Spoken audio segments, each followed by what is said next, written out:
Everyone, start करते हैं आज का वीडियो क्लास 7 के chapter number 10 algebraic expression exercise 10.1 के क्वेश्चन नंबर 7 के साथ, जो कि एक्सरसाइज का लास्ट क्वेश्चन भी है। हमारा क्वेश्चन है हमारे पास, identify the like terms in the following. अब क्वेश्चन हमें गिवन है, क्वेश्चन में हमें क्या करना है, लाइक टर्म्स को आइडेंटिफाई करना है।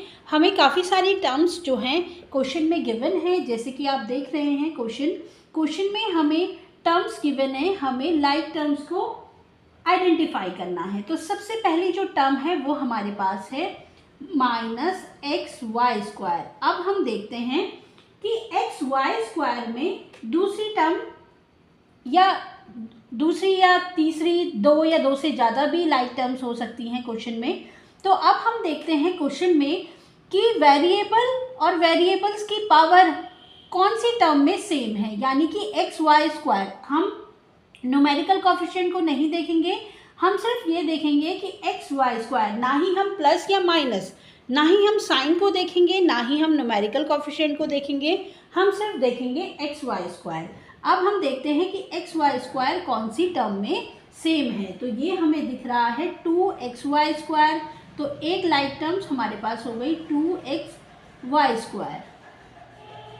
बाकी कोई भी टर्म हमें लाइक टर्म नहीं दिखी, यानी कि दो टर्म जो है लाइक टर्म है xy² की।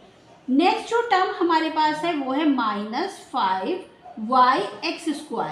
अब हम ये देखेंगे कि कौन सी टर्म है जिसमें वेरिएबल y की पावर 1 और x की पावर 2 है। हम न्यूमेरिकल कोफिशिएंट को नहीं देखेंगे। चलिए देखते हैं कौन सी ऐसी टर्म है जिसमें x² और y है। तो ये हमें दिख रहा है एक 20, ये और ये तो हो चुके, ये और ये हो गया हमारे पास 20x²y। तो ये भी हमारे पास दो ही टर्म्स हैं yx² की। नेक्स्ट हमारे पास है 8x²। अब हम देखेंगे कि x² में ही हमारे पास कौन सी बाकी टर्म्स हैं। तो एक हमारे पास है -11x², एक हमारे पास है -6x²। तो ये हमारे पास लाइक टर्म हो गई x² वाली।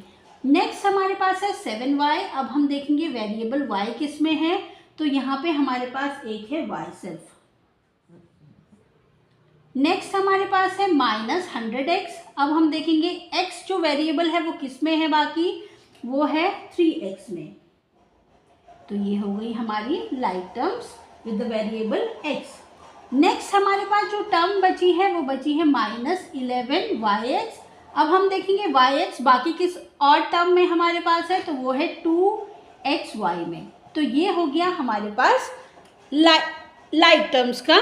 हमने ये लाइक टर्म्स को हमने क्या किया, एक साथ कर लिया।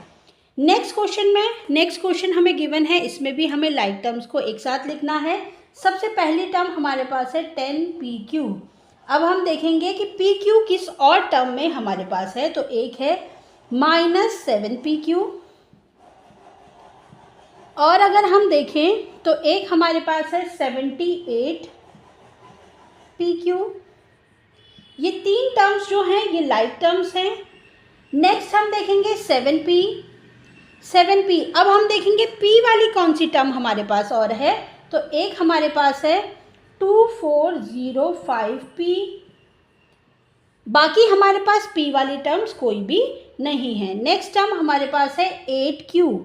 अब हम देखेंगे q जो वेरिएबल है वो और किस किस टर्म में है। तो वो है एक -100q, दूसरा q और हमारे पास किसी और टर्म में नहीं है, सिर्फ दो ही टर्म्स जो है q वाली हैं हमारे पास, एक 8q और दूसरी -100q।